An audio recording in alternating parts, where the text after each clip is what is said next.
Salam sejahtera untuk kita semua. Pelajaran Sekolah Sahabat dengan tema utama Misi Allah, Misi Saya. Pelajaran ke-6, Motivasi dan Persiapan untuk Misi. Selasa, 7 November, Menunggu dan Misi. Lukas 24 berakhir dengan kenaikan Yesus ke surga. Tetapi ini bukanlah akhir dari cerita itu. Penulis kitab ini, Lukas, melanjutkannya dengan menuliskan kitab Kisah Para Rasul.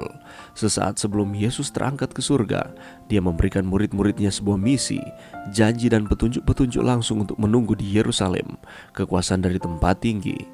Yesus menginstruksikan para murid untuk menunggu di Yerusalem sampai dia memenuhi janjinya untuk mengirimkan janji dari Bapa atau Roh Kudus yang akan melengkapi mereka dengan kuasa untuk bersaksi di Yerusalem, Yudea, Samaria, dan di tempat-tempat yang lainnya.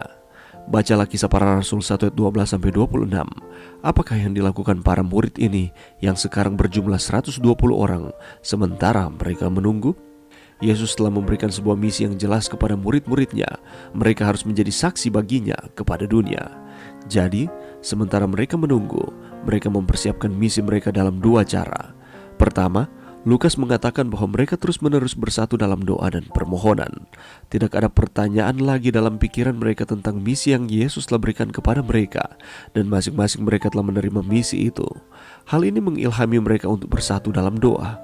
Lukas tidak memberitahukan apa yang sedang mereka doakan, tetapi besar kemungkinan mereka sedang berdoa untuk mendapatkan hikmat, kekuatan, dan keberanian supaya bisa melaksanakan misi itu bersama.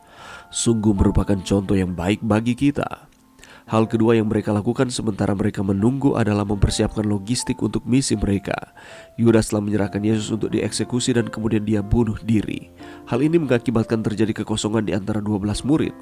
Jadi, ketika mereka menunggu, para murid mencari tuntunan Allah dan memilih seorang pengganti. Sebagai akibatnya, para murid mengorganisasi diri mereka sendiri dan merencanakan bagaimana memulaikan misi mereka. Dalam membuat keputusan-keputusan ini, Petrus memainkan sebuah peran kepemimpinan. Tidak ada yang menantang tindakannya. Mereka semua melihat hikmat Allah dalam peristiwa ini. Terdapat pengertian dan kepercayaan bahwa Allah sedang bertindak, bekerja, dan bergerak di antara mereka. Waktu mereka untuk menanti tidaklah dilakukan dengan bermalas-malasan, tetapi diisi dengan tindakan terarah yang semuanya bertujuan untuk misi. Sementara kita menunggu kecurahan Roh Kudus untuk menolong kita menyelesaikan misi besar dari Allah, kita harus bersatu untuk saling menguatkan satu sama lain dan berdoa untuk kecurahan Roh Kudus dari Allah. Demikian juga, kita harus menghubungkan diri kita dan gereja kita dengan apa yang menjadi prioritas Allah, yaitu menyelamatkan yang hilang. Bagaimanakah Anda bisa belajar untuk menantikan Tuhan dan tidak kehilangan iman saat ini? Sementara itu, sambil menunggu, bagaimanakah Anda menggunakan waktu Anda dengan baik, sebagaimana yang dilakukan oleh murid-murid Yesus dahulu? Pelajaran yang bisa kita dapatkan pada saat ini, saudaraku, orang-orang yang menanti-nantikan Tuhan seperti burung Raja Wali. Raja Wali selalu memiliki kekuatan baru dan tidak menjadi lesu dan lelah. Itulah sebabnya orang yang menantikan janji Tuhan akan memiliki semangat, kemampuan, dan kekuatan yang selalu baru. Waktu menantikan janji Tuhan adalah masa aktif, Masa menantikan janji Tuhan adalah masa yang aktif, masa berbuat, masa bertindak, masa berdoa dan saling melayani seperti yang telah dilakukan oleh para rasul sesudah Yesus naik ke sorga. Ketika mereka melihat Yesus naik ke sorga, memang ada kesedihan karena mereka harus berpisah dengan Yesus yang adalah guru mereka. Tetapi lebih daripada itu, ada semangat yang baru yang muncul oleh karena mereka melihat Yesus, ia adalah Mesias dan ia telah menang atas dosa dan dia terangkat ke sorga dan ia berjanji dia akan kembali untuk datang menjemput umat-umatnya. Dan apa yang dilakukan oleh para rasul, mereka tidak berdiam diri atau meratapi akan kepergian Yesus. Tetapi kalau kita lihat di dalam ayat 12, di sana disebutkan bahwa sesudah Yesus naik ke sorga, kemudian rasul-rasul kembali ke Yerusalem. Kata kembali bukan hanya bermakna pulang ke Yerusalem, tetapi kata ini mengandung arti bahwa rasul-rasul kembali berbalik dari sikap terpaku, terpana, menatap ke langit.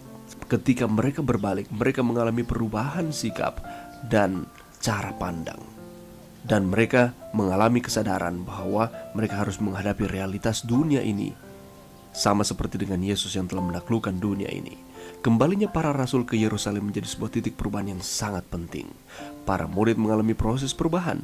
Saat kematian Yesus mereka putus asa, takut dan tercerai-berai. Dan ketika kenaikan Yesus ke sorga, mereka terpaku menatap ke langit. Maka kembalinya mereka ke Yerusalem, mereka melakukan ini. Mereka sehati bertekun dalam doa, saling mendoakan satu dengan yang lain. Kata bertekun di dalam bahasa aslinya adalah rajin, bersungguh-sungguh, dan menghabiskan banyak waktu. Mereka berdoa, menghabiskan waktu mereka untuk berkomunikasi dengan Tuhan. Jadi mereka saling melayani, saling mendoakan, saling menasihati, saling menguatkan, dan mereka semakin kuat di dalam iman. Mereka menunggu bukan dengan berdiam diri atau mengurung diri, tetapi dengan bertekun di dalam doa. Persekutuan terwujud dalam doa bersama. Murid beroleh kekuatan baru dalam persekutuan yang bertekun dan berdoa. Selanjutnya yang mereka lakukan adalah mereka mempersiapkan logistik untuk misi mereka. Mereka memilih pengganti Yudas, dan Petrus memainkan sebuah peran kepemimpinan. Terdapat pengertian dan kepercayaan bahwa Allah sedang bertindak, bekerja dan bergerak di antara mereka. Waktu mereka untuk menanti tidaklah dilakukan dengan bermalas-malasan, tetapi diisi dengan tindakan terarah yang semuanya bertujuan untuk misi. Bagaimana dengan saudara dan saya? Bagaimanakah kita menggunakan waktu kita dengan baik, sebagaimana yang dilakukan oleh murid-murid Yesus dahulu? Mari kita melakukan akan misi yang Allah percayakan kepada kita dengan penuh tanggung jawab, dengan penuh semangat, dan dengan penuh kesenangan di dalam diri kita. Sehingga sambil menunggu akan kedatangan Tuhan pada kali yang kedua, kita melaksanakan akan tugas yang dipercayakan Allah kepada kita dengan sebaik-baiknya, yaitu menyelamatkan yang hilang. Mari berdoa. Terima kasih Tuhan atas firman-Mu pada saat ini.